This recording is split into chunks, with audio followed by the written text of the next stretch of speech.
Anyway, I'll talk to you more after the and vote. also China. President Biden on Ukraine and also China.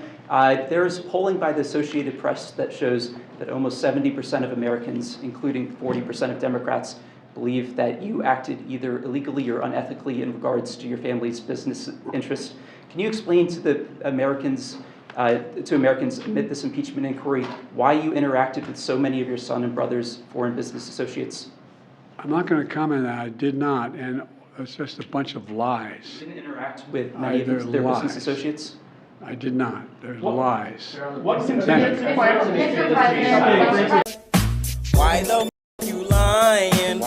Why you always lying? Oh my God, stop lying. Always lying to me.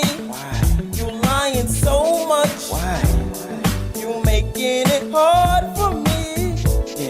But here's what we know. Didn't Joe Biden, as a candidate and a president, repeatedly say he never once talked to his son, brother, or anybody for that matter about these foreign business deals? And now don't we know that he was on phone calls with these business partners? I've never been to the Cafe Milano. Wasn't he now? Don't we have dates and times and places meeting with the likes of Russian oligarchs and these shell corporations and 9 Biden family members being paid? That's right. Phone calls, dinners, private meetings, trips on Air Force Two. Now we have evidence that he was involved in the money laundering.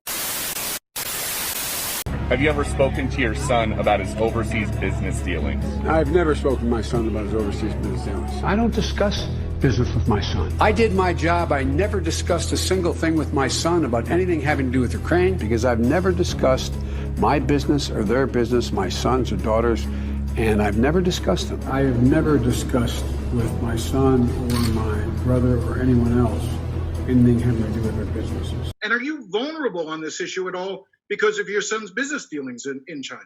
No, I don't believe so at all. My son's business dealings were not anything with everybody that he's talking about, not even remotely, number one. Nothing to do with me, number two. So look, there's a little bit of interesting, kind of on-brand thinking here. Because, congressional Republicans ran saying that they were going to fight inflation. They said they were going to make that a priority. They were very clear about that these past several months. And instead, what they're doing is they're making their top priority. They get the majority, and their top priority is actually not focusing on the American families, but focusing on the president's family. Republicans said that they were going to, during the midterms, they were going to fight inflation, right? They said that they were going to deliver for the American people, that they were going to actually do things that give relief to the Americans. And what they're doing instead, their top priority, when they get majority, is to talk about investigating the president's family, instead of doing what they said that they would do, is giving support to American families. That is what we're seeing. But again, it's pretty much on brand.